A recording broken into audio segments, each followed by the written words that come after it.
জন্য আমাদের মূল উদ্দেশ্য হলো আল্লাহকে খুশি করা। যেহেতু আমরা ফিরে চলে যাবো আল্লাহর কাছে, আল্লাহ যেই জন্য আমাদেরকে পাঠাইলো সেই কাজ দুনিয়াতে আঞ্জাম দেওয়া, এটা হলো আমাদের কাজ। প্রথমত আমাদেরকে ঈমান নিয়ে যেতে হবে, যেইভাবে সাহাবীরা ঈমান আনছে সেইভাবে ঈমান নিতে হবে। কথা বলেন ঠিক কিনা?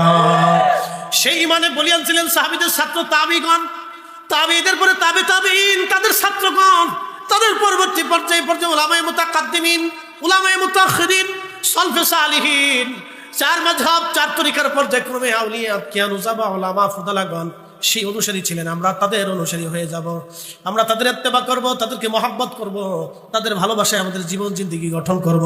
আল্লাহ আমাদের ওলিদের মহব্বত অন্তরে ঢুকাই দিক, সকলে জোরে বলেন আমিন। এক নম্বর কি নিতে হবে?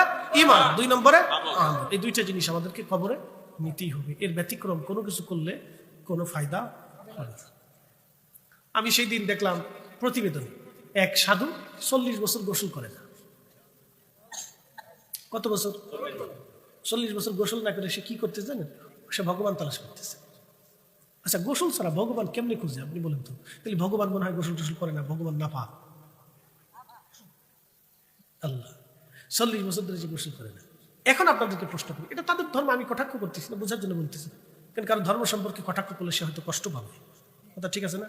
সে আমার থেকে বিমুখ হয়ে যাবে, সে বুঝতে পারবে না, সে আমাকে গালি দিবে। তা আমি তার ধর্ম নিয়ে কটাক্ষ করবো না, আমি বুঝাই বলতেছি। তো 40 বছর সে গোসল করলো না। এখন তাকে নিয়ে জাতিসংঘে ধরেন বৈঠক বসলো। কোথায় বৈঠক বসলো? জাতিসংঘে বৈঠক বসলো। তো বৈঠক বসে জাতিসংঘের সিদ্ধান্ত নিল যে আমরা এই সাধুর আদর্শ পৃথিবীতে বাস্তবায়ন করবো। তখন জাতিসংঘের অধিভুক্ত যতগুলি দেশ আছে, এই দেশের ভিতর ফরমান জারি হলো যে এই সাধু 40 বছর গোসল করে না, আমরা তার আদর্শ আমরা আমাদের দেশে বাস্তবায়ন করবো। এখন বাস্তবায়ন করতে হলে তাহলে সারা পৃথিবীতে কি করতে হবে? সারা দুনিয়ার 800 কোটি মানুষে 40 বছর গোসল বাদ দিতে হবে। তার মানে 800 কোটি, এই 799 কোটি মানুষ পাগল হয়ে যাবে, পৃথিবীর ভারসাম্য নষ্ট হয়ে যাবে। আরেক সাধু সারা জীবনই ল্যাংটা। কি জোরে বলেন? না না, আরো জোরে বলেন, আরো জোরে বলেন। আচ্ছা, ল্যাংটা কি অলি হয়? আমাকে আমাকে একটু বুঝান, ল্যাংটা কি করে অলি হয়? আমাকে বুঝান। না, আমি কিন্তু শুননি, আমাকে তরিকা বুঝাইতে হবে না। আমি 12 বছর আমার পীর মুর্শিদের দরবারে কাটাইছি। আমার পীর মুর্শিদ আমাকে তৈরি করছেন, আমাকে দেখতেছেন, আমার হুজুর আমাকে এইভাবে তৈরি করছে। যদিও তিনি অফাত গ্রহণ করেছেন, কিন্তু আমি তার তৈরি করা সন্তান, এটা আপনারা বুঝবেন না। বলেন, তরিকা আমাকে বুঝাইতে হবে। 12 বছর তাহাজ্জুদ কাটাইছি ওখানে, শুধু এতটুকুনি বললাম। তো খুব মনোযোগ দেন। আমি ল্যাংটা কি করে অলি হয় আপনি আমাকে বলেন। হুজুর গাউসে পাক কি কোনোদিন কাপড় বিবস্ত্র ছিলেন? খাজা মাইনুদ্দিন চিশত, কুতুবউদ্দিন কাকি, নিজামুদ্দিন আউলিয়া, শাহজালাল ইয়ামিনী, পৃথিবীর কোনো অলি ল্যাংটা হয়েছে আপনি আমাকে একটু দেখাইতে পারবেন? তাহলে আমরা কেন মানতে যাবো বলি আপনি? তাহলে আমরা কেন এই কথাগুলি মানতে যাবো? ল্যাংটা কখনো অলি হয় না। ল্যাংটা পাগল হইতে পারে। কি হইতে পারে? পাগল হইতে পারে, অলি হয় না। সে তান্ত্রিক হইতে পারে, তন্ত্রমন্ত্র সাধনা করতে পারে। তন্ত্রমন্ত্র সাধনা বুঝেন?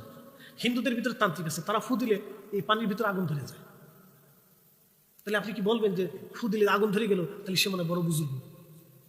হ্যাঁ, আচ্ছা, এখন আমি প্রশ্ন করি, জবাব দিবেন। তাহলে ল্যাংটা কখনো অলি হতে পারে? সে তান্ত্রিক হতে পারে, মন্ত্র সাধনা করছে হয়তো। আপনাকে বুঝতে হবে প্রিয় ভাই, আমরা একসময় আল্লাহর কাছে ফিরে যাব। এই যে আমার সামনে যে কোরআনের কিতাবটা দেখতেছেন না, লা শাক ওয়ালা রাইবা, কোনো সন্দেহ নেই। এটার ভিতরে রাসূলের জীবনী দেখছেন না, বলেন কি সন্দেহ আছে? না না, কোনো সন্দেহ। ওটা মানতে হবে, নিঃসন্দেহে মানতে হবে, নিঃসন্দেহে মানতে হবে। আমরা কাউকে ছোট করবো না, কারো প্রতি তার প্রতি তো মহব্বত কারো আসতে পারে। এরকম ধরেন কোনো ল্যাংটার প্রতি মহব্বত আসতে পারে। ধরেন ভারতে কুম্ভ মেলা হয়, কুম্ভ মেলা ভারতে হয়। এই কুম্ভ মেলা যায় দেখলাম সেদিন প্রেসিডেন্ট মোদি না প্রধানমন্ত্রী মোদি যাইয়া কুম্ভ মেলায় গোসল করতেছে। তারা তার ধর্ম অনুযায়ী মানতেছে, মানুষকে, সেটা আমার বিষয় না। তো কুম্ভ মেলায় লক্ষাধিক সাধু আসে ল্যাংটা, তারা ল্যাংটা হয়ে বিবস্ত্র হয়ে সাধনা করে। এখন সারা পৃথিবীতে সবাই জাতিসংঘে মিটিং বসলো যে আমরা এই সাধুদের আদর্শ পৃথিবীতে বাস্তবায়ন করব। এখন বলে সারা পৃথিবীর মানুষকে এখন কি করতে হবে? ল্যাংটা হতে হবে। একসাথে বলেন কি হতে হবে? তাহলে পুরুষও ল্যাংটা, নারীও ল্যাংটা, তাহলে পৃথিবীর ভারসাম্য নষ্ট হবে। কথা জোরে বলেন, জোরে বলেন। পৃথিবীর জায়গা মানব জাতির সভ্যতা থাকবে না। তাহলে কার সভ্যতা পৃথিবীতে বাস্তবায়ন করলে তাম পৃথিবীর মানুষ সুখে থাকবে? তিনি অন্য কেউ না, এক বাক্যে এক কথাই বলতে হবে, তিনি আমাদের সাইয়্যিদ, তিনি আমাদের শিরোদাস, তিনি আমাদের রহমতের নবী, তিনি হাবিবুল্লাহ, মেহবুবে আলা, তিনি হায়াতুন নবী, তিনি নূরের নবী, বেঠে? যার আদর্শ পৃথিবীতে বাস্তবায়িত হলে পৃথিবীর সবাই সুখী হবে। পৃথিবীর সবাই কি হবে? হিন্দু সুখী হবে। কে সুখী হবে? হিন্দু সুখী হবে, বৌদ্ধ সুখী হবে, নাসারাও সুখী হবে, খ্রিস্টান সুখী হবে, সবাই সুখী হবে।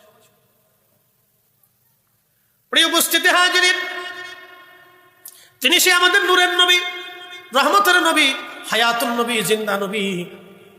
আল্লাহু আকবার। তার আদর্শ আমাদের জীবনে বাস্তবায়ন করার দরকার। আল্লাহ তার আদর্শ আমাদের ভিতরে বাস্তবায়ন করার তৌফিক দিক। সকলে জোরে আওয়াজ তুলে বলেন আমিন। তাহলে আবার প্রশ্ন করি, আমরা ফিরে যাব কার কাছে? আল্লাহর কাছে। মেহেশ্বরে হাসরের ময়দানে দাঁড়াইতে হবে কিনা? আল্লাহ আমাদেরকে দাঁড়া করাবেন। দাঁড়া করাইয়া 4টে স্থানে আমাদের রসুলের সাথে দেখা হবে। 4টে জায়গায়। কয় জায়গা? 4 জায়গায়। 1 নম্বরে হাউজে কাউসার। ইন্না আ'তাইনাকাল কাউসার। হাউজে কাউসারের মালিকানা কি আমাদের হাতে না রসুলের হাতে? রসুলের হাতে। সাহাবায়ে কেরাম বলেন, ইয়া রাসূলুল্লাহ, কাউসার কি? বলে বেহেশতের একটা নদী। কিসের নদী? তাহলে বেহেশতে গেলেও নবী লাগবে। আমরা যে বারবার নবী নবী করি, বৃথা বলি না, কাজের জন্য বলি। কিসের জন্য বলি? কাজের জন্য বলি। তাহলে বেহেশত গেলে কি লাগবে? নবী লাগবে। বেহেশত গেলে হাউজে কাউসার লাগবে কিনা? লাগবে কেন? কোরআন আল্লাহ বললেন, জান্নাতু আদনিন তাজরি মিন তাহতিহাল আনহারু খালিদিনা ফিহা আবাদা। আমি ওই সুরে টানতে পারতেছি না, এই জন্য আজকে গল্পে গল্পে কাটাই, কিন্তু মজার মজার কথা কইছি। মজার মজার কথা। জান্নাতু আদনিন তাজরি মিন তাহতিহাল আনহারু খালিদিনা ফিহা আবাদা।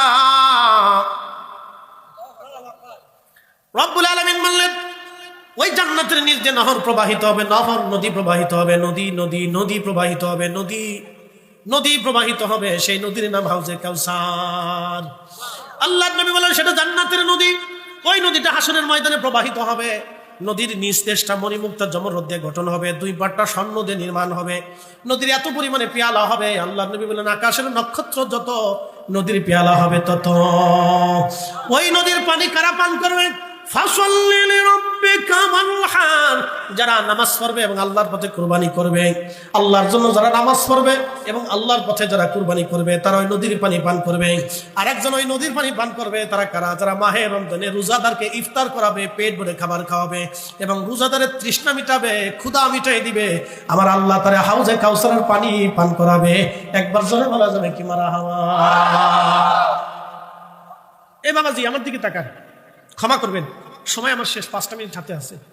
আমি খুব কষ্ট হচ্ছে আজকে আমার, দেখতেছেন কাশি দিতেছি, তারপর কিন্তু 1.5 ঘন্টা আপনাদের সামনে আলোচনা করে ফেলছি। তারপরে বুঝাই, একটা শেষ বাক্য আপনাদেরকে বলে দিয়েছি। আমাদের দেশে হাজার হাজার শত শত কোটি টাকার মালিক আছে না ভাই? এই মতলবে এটা কি দক্ষিণ না উত্তর? দক্ষিণে কি এই শত শত কোটি কোটি টাকার মালিক আছে না ভাই? আচ্ছা, ধরেন একজনের 50 কোটি টাকা আছে, অথবা 5 কোটি টাকা আছে, অথবা 2 কোটি টাকা আছে। সে যদি চিন্তা করে যে আমার এলাকার যারা গরিব দরিদ্র আছে, রমজান মাসে আমি তাদের জন্য খাবার পাঠাবো, ইফতার পাঠাবো, তাহলে কিন্তু আমাদের দেশে সবাই মিলে যদি ধনীরা দেয়, তাহলে আমাদের দেশে কিন্তু কোনো গরিব মানুষের রমজানে অন্তত কষ্টটা হয় না। কথা ঠিক আছে না ভাই? কষ্ট করে কিন্তু দেয় না। কি কথা কন না কেন? দেয় না, বাংলাদেশে দেয় না। ওই ঈদের সময় আইসে কটা কাপড় আনে, জাকাতের কাপড়, এমন পাতলা যে মাসখানিক পরার পরে পেশাব করতে বসে লিস্টে বাইরে চলে গেছে। দুঃখে পড়ে আমি কথাটা বলতে বাধ্য হয় না। রমজানের আগে, কি বলে, ঈদের আগে বা ঈদের সময় এই কটা পাতলা কাপড় নিয়ে আসে। ভাই, আমার তো পাতলা কাপড়ের দরকার না, আমার কটা খাবারের দরকার। কথা ঠিক আছে না ভাই? আমার কি দরকার? খাবারের দরকার। কত দরিদ্র মা আছে যারা একটু ভালো খাইতে পারলে রমজান মাসে রোজাটা রেখে প্রসাদ দিচ্ছেন। আল্লাহ রাসূল বললেন, আমার উম্মত, তুমি যদি রোজাদারকে পেট পুরে খাওয়াও, আমার রোজাদার উম্মতের তৃষ্ণা যদি তুমি মিটাও, আমি রাসূল তোমাকে ওয়াদা করলাম হাউজে কাউসারের পানি তোমাকে পান করাবো। এই আমলটা সবাই করে না, এই আমলটা করে না ভাই। আমার দেশের 1 কোটি টাকার মালিক দেশে আছে না ভাই? কি কথা কন না কেন? আছে না? বহু আছে। 1 কোটি টাকার মালিক, সে যদি চিন্তা করে আমার গিরামে যারা আছে, আমি 1 লাখ টাকার তাদের গরিব মানুষ যারা আছে, বাইসে দেই না কটা খাবার, তাও হয়ে যায়। 5 কোটি টাকার মালিক যে আছে সে চিন্তা করলে আমার ইউনিয়নের 500 মানুষ গরিব যারা আছে তাদের বাড়িতে আমি কটা খাবার রমজানে একটু অন্তত ইফতার পৌঁছাই দিয়ে আসি, দিতে পারে, দেয় না। আল্লাহ তাদেরকে বুঝ দিক, সকলে বলে না আমিন। এই রমজান আসলে আমাদের দেশের ধনী লক্ষাধিক ধনী মক্কায় যাবে উমরা করার জন্য। লক্ষাধিক ধনী লক্ষ 1 লাখের উপরে যাবে, 1 লাখের উপরে ধনীরা যাবে মক্কায় উমরা করার জন্য। রমজানে যাবে উমরা করার জন্য, 10 দিন ইতিকাফ করবে, রমজানে ওখানে কাটাবে, ইফতার করবে, আইসে গল্প করবে, ইসিরে মদিনায় কত সুন্দর ইফতার দেয় রে, খালি এসে গল্প করবে, ইসিরে কাবা শরীফে ইফতার করছি, ইস রমজানে কাবা শরীফে নামাজ পড়ছি, মদিনায় নামাজ পড়ছি 5 ওয়াক্ত নামাজ, কি মজা, এসে গল্প করে। বাড়ির পাশের মানুষ না খাই রয়েছে, ইফতারি পায় নাই, এটার খবর নাই, এই বেলায় খবর নাই, মক্কা থেকে এসে গল্প করিস খুব চমৎকার ইফতার করছি রে, মক্কায় নামাজ পড়ছি, শয়তানে হাসে কে উড়ে সিটার, তোর বাড়ির পাশে তোর আত্মীয় না খেয়ে রয়েছে, ইফতার করতে পারে না, তুই মক্কায় যে আল্লাহ খুঁজতেছ না, শয়তান কোথাকার, শয়তানকে তুই আমার চোখে বড় শয়তান। ভাই আমার কষ্টের সাথে কথা বলতেছে, কি বলবো, কি বলার তো ভাষা নেই। রমজান মাস আসলে বিশ্বাসী, আমরা এক খোদায় বিশ্বাসী, তিনি আমাদের রব, তিনি আমাদের আল্লাহ, কথা বলার ঠিক না।